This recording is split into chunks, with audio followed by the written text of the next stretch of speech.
Kita mempersiapkan diri untuk pembacaan firman Tuhan. Kita siapkan bacaannya dari Yesaya pasal 40 ayat 9 sampai dengan ayatnya yang ke-11. Yesaya 40 ayat 9 sampai dengan ayatnya yang ke-11.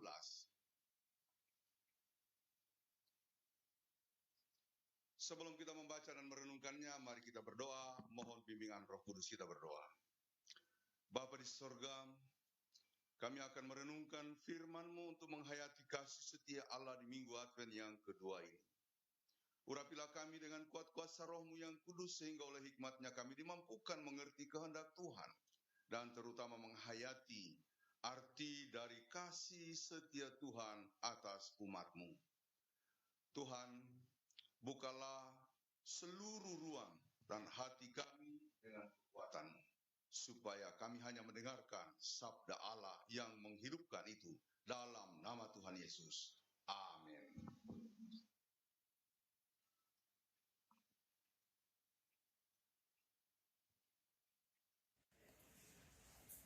Bapak Ibu yang sama dikasihi oleh Tuhan, bacaan kita pada pagi hari ini terdapat pada kitab Yesaya 40 ayat 9 sampai 11 yang diberi judul Berita Kelepasan. Hai Sion, pembawa kabar baik, naiklah ke atas gunung yang tinggi. Hai Yerusalem, pembawa kabar baik, nyaringkanlah suaramu kuat-kuat, nyaringkanlah suaramu jangan takut. Katakanlah kepada kota-kota Yehuda, lihat, itu Allahmu. Lihat, itu Tuhan Allah. Ia datang dengan kekuatan, dan dengan tangannya ia berkuasa. Lihat, mereka yang menjadi upah jerih payahnya ada bersama-sama dia, dan mereka yang diperolehnya berjalan di hadapannya. Seperti seorang gembala, ia mengembalakan kawanan ternaknya, dan menghimpunkannya dengan tangannya. Anak-anak domba di pangkunya, induk-induk domba dituntunnya dengan hati-hati. Demikian firman Tuhan.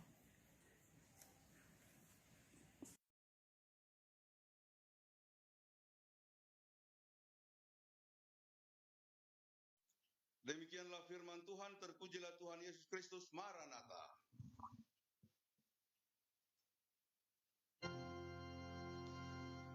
Maranatha, Maranatha,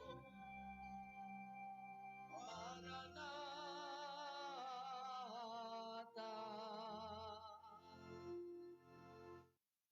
Saudara-saudara yang dikasihi oleh Tuhan Yesus Kristus, seorang petani masuk hutan lalu kemudian menangkap anak seekor gajah. Dan anak gajah itu ditahannya di rumah. Di samping rumahnya dia diikat di sebuah pohon, diikat dengan rantai yang kuat. Sehingga ketika anak gajah itu meronta atau mau melarikan diri, kakinya atau bahkan bagian-bagian tubuhnya yang lain terhalang karena terikat oleh rantai yang kuat. Demikianlah dia berusaha tapi tidak pernah berhasil. Lambat laun gajah itu bertumbuh menjadi besar.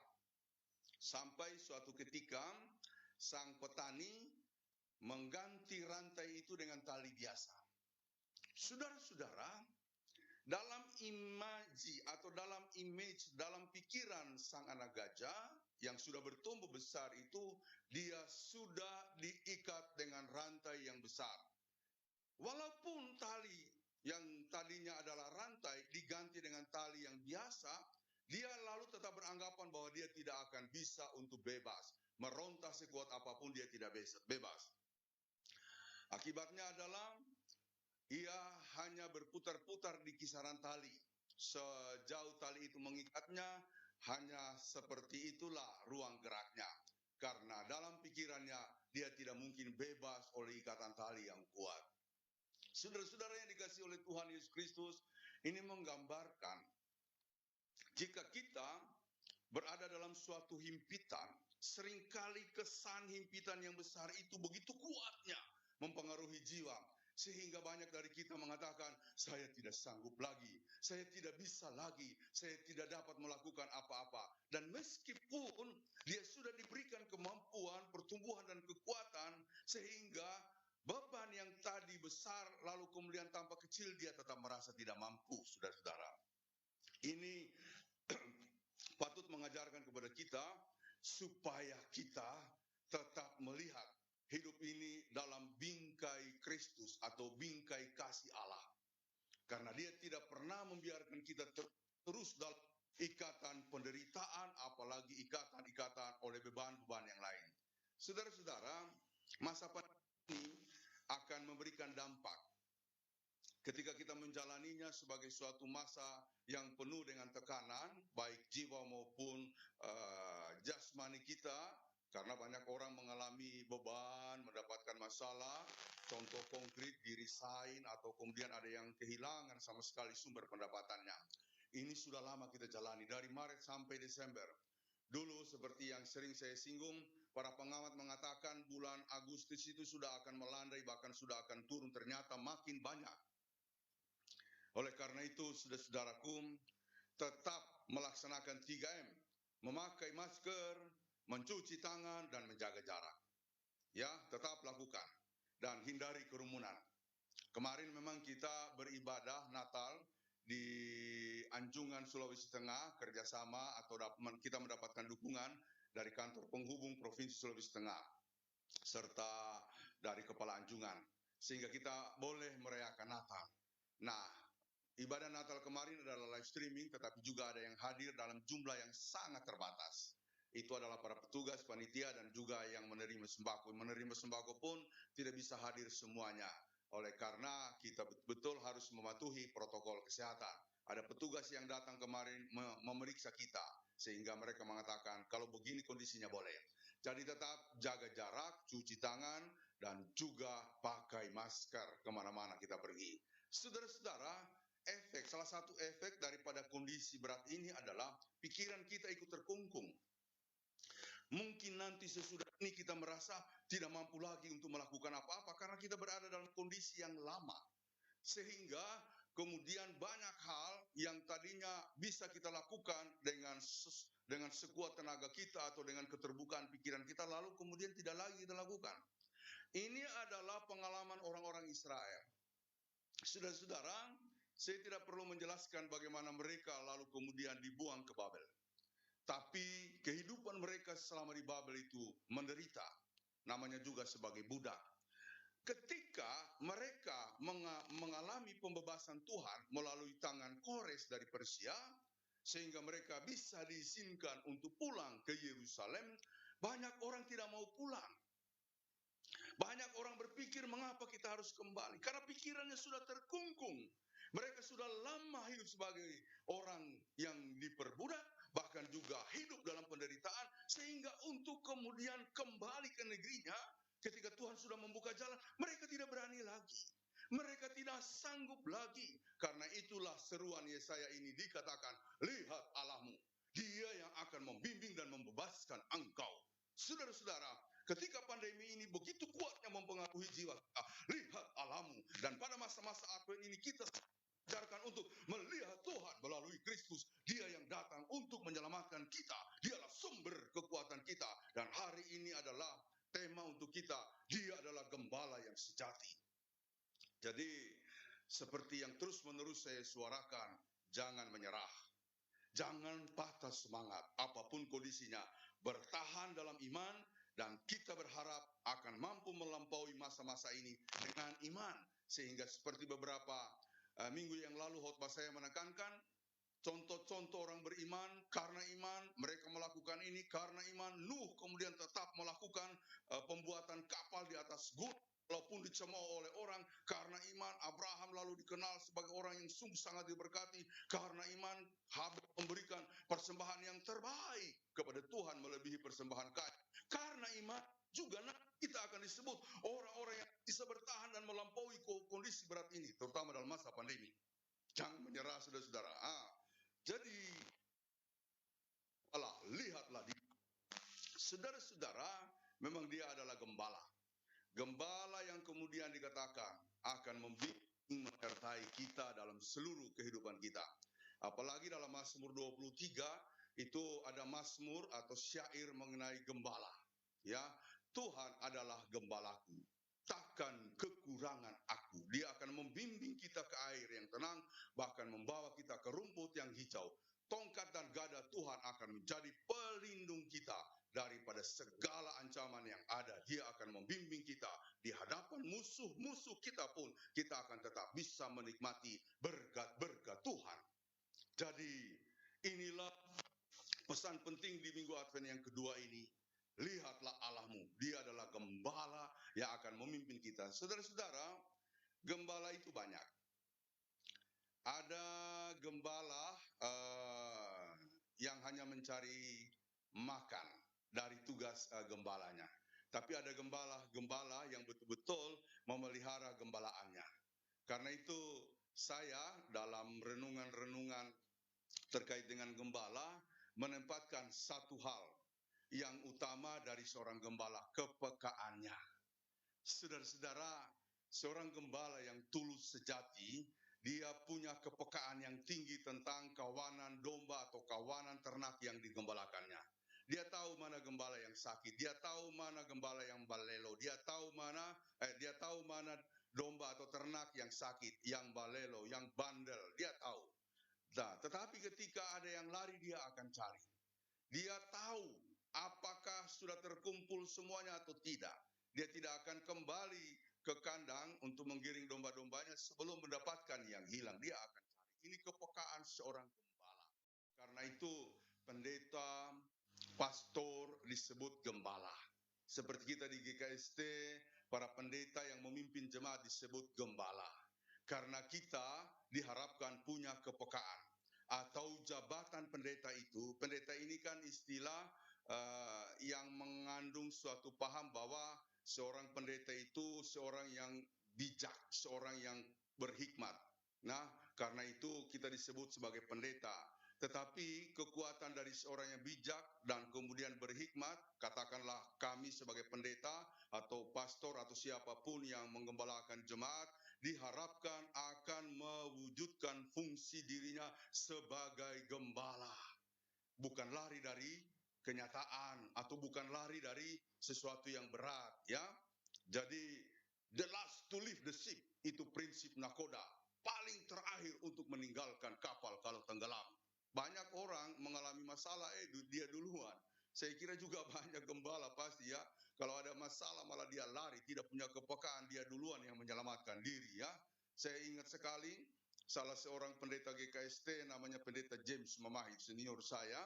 Waktu dulu daerahnya didatangi oleh sekelompok orang yang hendak menghancurkan mereka, lalu kemudian mereka lari semuanya ke hutan.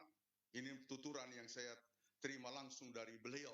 Semua mereka lari ke hutan. Dia tentu menghimbau mereka dan dia ikut kemudian menyingkir. Karena mereka sangat terancam pada waktu itu.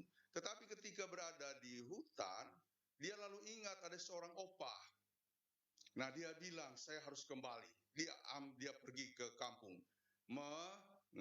menemui opah itu. Lalu dengan beberapa teman disuruh membopong opah itu. Opah dibawa ke hutan, dia masih berkeliling di kampung untuk mencari apakah masih ada jemaat yang tinggal. Saat itulah dia ditangkap, dia disiksa, saudara-saudara. Dia disiksa. Nah, waktu itu saya sempat menanyakan, Kak James tidak takut? Saudara-saudara, dia bilang apa? Kristus saja mati di kayu salib. Itu membuat saya kagum sekaligus terharu. Ada banyak pendeta melarikan diri ketika terjadi gempa, ketika terjadi ancaman. Mereka dulu yang menyelamatkan. Itu bukan gembala. Gembala harus siap untuk melindungi domba-dombanya. Siap untuk melindungi domba. Apa yang terjadi? Susah senang dialami bersama dalam persekutuan. Gembala harus ditemukan di lingkungan di mana ada gembala-gembalanya. Jangan sedikit-sedikit cuti, jangan sedikit-sedikit lari, jangan karena ada penderitaan lalu kemudian beralasan banyak hal untuk pergi meninggalkan domba-dombanya. Bukan begitu, ya saudara-saudara. Saya tentu belum seberapa pelayanan saya, masih banyak orang-orang yang jauh lebih lama melayani dan saya kagum. Prinsipnya adalah seorang gembala punya kepekaan yang kuat, saudara-saudara. Yang kedua, seorang gembala punya kesetiaan, hanya melayani untuk Tuhan, bukan jadi politisi, bukan jadi anggota parpol. Memang ada yang mengatakan, ya kan nanti kalau kita jadi pejabat kita bisa membantu. Saya bilang, tidak ada itu. Kalau sudah urusan politik, kadang-kadang jemaat ditinggalkan. Kita ditabiskan untuk melayani, sekali lagi. Tapi ya, kalau memang ada yang mau pilih politik, lepaskan pendetanya, jangan melayani lagi. Jangan tampil di mimbar atas nama pendeta. Itu dua hal yang berbeda. Apakah kita tidak boleh berpolitik? Boleh. Kita boleh memikirkan politik, kita edukasi jemaat dengan aspek-aspek politik yang perlu mereka tahu, tapi kita tidak boleh berpolitik praktis. Karena kalau pendeta terlibat dalam partai, itu kita sudah mengacaukan pelayanan kita. Pelayanan kita adalah pelayanan dalam titik yang penuh dengan keseimbangan. Kita tidak boleh berpihak pada satu kelompok, apalagi partai kekuatan politik. Jadi, setialah sampai akhir. Tapi kalau ada yang mau memilih menjadi politisi atau pejabat terlibat dalam, lepaskanlah jabatan itu. Jangan kau bawa-bawa, apalagi kau jual-jual. Kau tulis di spanduk di situ, pendeta AAA, pendeta BBB. Kau jual pelayananmu, kependetaanmu. Kalau gelar sarjana MTH nggak apa-apa, itu gelar akademik, itu tidak boleh dihapus. Tapi kalau sudah terlibat, saya kira kita harus melakukan pilihan. Setia, sekali kita dipanggil Tuhan untuk melayani, bukan untuk mengambil keuntungan di partai atau jabatan apapun. Terus melayani dengan setia.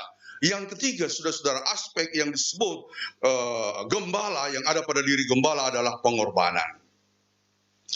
Kalau kita belum mengorbankan diri kita seperti Kristus, maka pertanyaan besar akan diajukan kepada kita, apakah kita benar-benar gembala? Ya, saya yakin kalau kita betul-betul mengorbankan diri kita untuk suatu jemaat, untuk suatu pelayanan, jemaat itu akan bertumbuh, jemaat itu akan berkembang. Ada sukacita di sana karena orang melihat betapa gembalaku bersedia menderita di saat kami menderita. Apalagi dalam kondisi seperti ini, saudara-saudara, seperti yang sudah sering kita dengarkan, bahkan saya pernah singgung, ya, ketika ada orang yang meninggal padahal bukan COVID, pemakamannya minta online. Saya pikir itu kebangetan, keterlaluan. Ya, tetapi ikut protokol kesehatan datang. Kedukaan itu adalah puncak tragedi tertinggi dalam kehidupan manusia. Tragedi-tragedi kemanusiaan itu paling tinggi adalah kedukaan, kematian, kehilangan seorang anggota. Di saat itu orang menanti saudara-saudaranya yang datang, menanti pendetanya, majelisnya datang. Jadi kalau tidak datang, itu mereka terpukul hatinya. Karena tidak ada contoh atau kesan gembala yang mereka terima. Saudara-saudara, Yesus mengorbankan dirinya. Rela mati demi kita. Saudara, itulah sebabnya dia datang. Untuk kemudian menjadi teladan kita semua. Bagaimana menjalankan hukum kasih, hukum Allah secara tuntas. Bukan lewat omongan, bukan cuma lewat khotbah seperti saya ini, tapi lewat praktek hidup sampai berkorban bagi orang lain. Tugas gembala adalah merawat, menjaga, memelihara sampai masuk ke kandang. Jadi itulah yang dia lakukan. Dia pastikan bahwa tidak ada yang hilang. Dia pastikan bahwa tidak ada yang terganggu. Dia pastikan bahwa mereka juga dirawat atau beroleh suatu kondisi yang aman. Nah, gembala kita yaitu Allah yang mewujud di dalam Yesus Kristus, itu memberikan space yang sungguh sangat istimewa bagi kita. Dalam kekristenan space itu adalah space shalom. Hidup kita di dalam relasi dengan Allah adalah relasi dalam shalom. Kita akan sungguh sangat beroleh kesempatan yang indah untuk menjalani kehidupan ini apapun yang terjadi. Makanya bagi kita, walaupun kita dalam keadaan sakit, menderita, tetap ada rasa syukur. Karena kita mempunyai gembala yang agung yang memberikan bukan cuma pengawalan, penyertaan, pemeliharaan, tapi lingkupan hidup kita sudah dibentuk dalam bingkai yang disebut shalom. Ya, damai sejahtera. Damai sejahtera yang melampaui segala akal, segala kekuatan, segala pikiran. Itulah yang diberikan oleh Allah kepada kita. Jalani masa Advent ini dalam sebuah keyakinan tinggi bahwa kita bersyukur Tuhan hadir di tengah-tengah kita. Tuhan memberkati saudara-saudara semuanya. Amin.